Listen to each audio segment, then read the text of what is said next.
Hey everyone, Tony from TN3D Studio. Today we're talking about PBR materials and how to apply PBR textures inside Vray Next for SketchUp.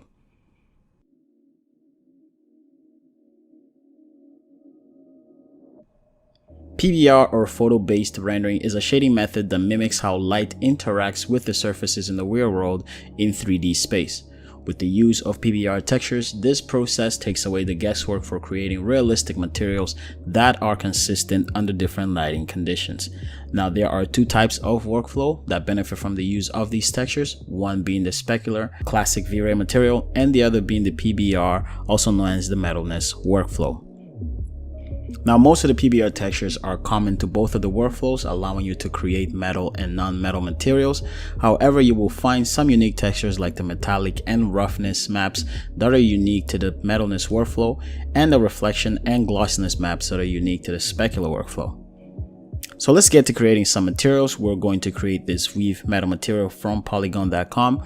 There they have a lot of free textures that you can try, and you can also sign up for their premium textures.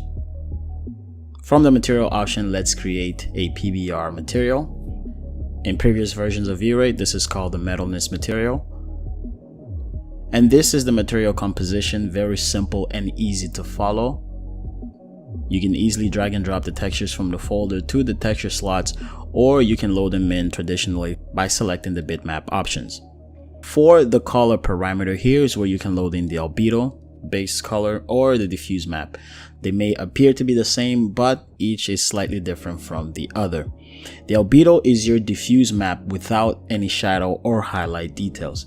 That information is stored on a separate map called the ambient occlusion, or AO for short.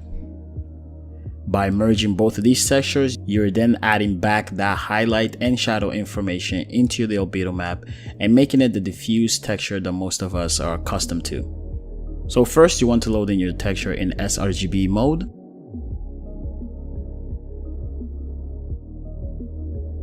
And let's also update our UV coordinates with spherical projection fit.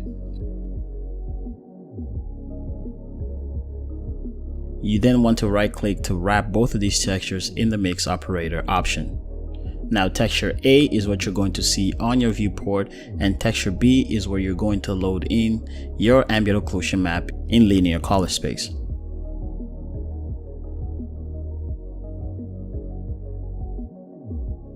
And to finalize, you want to blend both of these textures in the multiply option.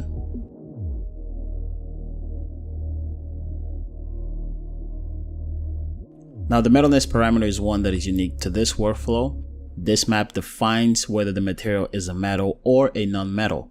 So metal materials have a metalness value of 1, but what you get most of the times is a white texture that's going to make our material completely reflective. Notice how there's also no reflection color parameters in this material, and that's another benefit when you use this texture. So what ends up happening is that the diffuse map is what defines the reflection colors of the metal surfaces. So to make sure this map works correctly, you want to load the metallic map in linear color space so that you can get the correct results. The next parameter is the roughness. This controls the sharpness of the reflections and works similar to the glossiness map in the specular workflow. And both of these textures are actually just inverts of each other.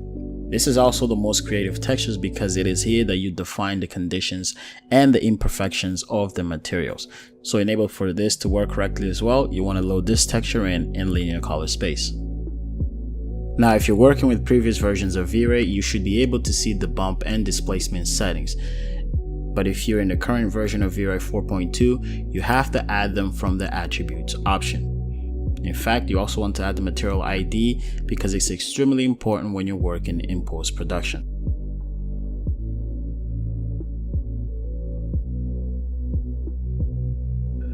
Now, normal maps are used to simulate high quality detail to your models. The RGB information in the map corresponds to the XYZ coordinates of this model, adding very unique micro details to your surface.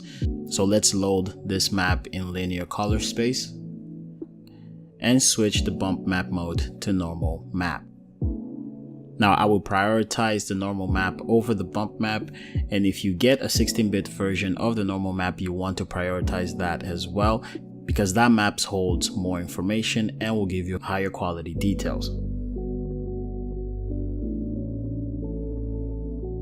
And finally, we get to add our displacement map, and unlike the bump map, displacement actually deforms your mesh and adds even higher quality details. So you want to load this texture in linear color space as well. This is our final result, and these are really great results.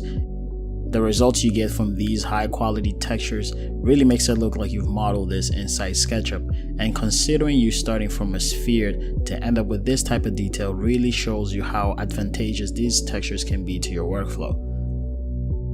And these are other examples. If you look closely to this bronze material, you can see how the reflection color information is defined by the albedo map. And in the case of non-metal materials, the metals value remains at 0, and at times you don't even get a metallic map to use in the composition of the material. In the specular workflow, you can apply these textures using the classic Vray material composition, and in the same way you can create metals and non-metal materials using both the reflection and the glossiness maps. Again, it's important to apply these maps in the correct color space so you can get the correct rendering results. So in the case of non-metal materials, both the reflection and glossiness map can be applied in linear color space.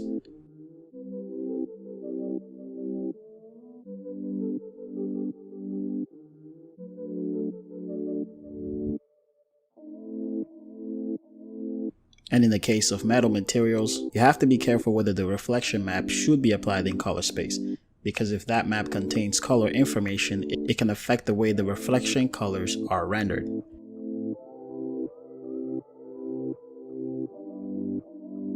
And to achieve that metalness value of 1, you can increase the IOR to a value greater than 20. Or you can disable the Fresnel, and both of these options will achieve that high reflective surface known to metals. As you can see, creating metals and non-metal materials is very easy using both of these workflows. So in my opinion, it comes down to personal preferences of how you want to achieve your realistic materials. If you want to get a better understanding of these topics, I recommend a couple of articles, one being the Understanding Metalness in the Chaos Group website, and you can cross-reference that with the PBR Guide Part 1 and 2 from Substance Academy.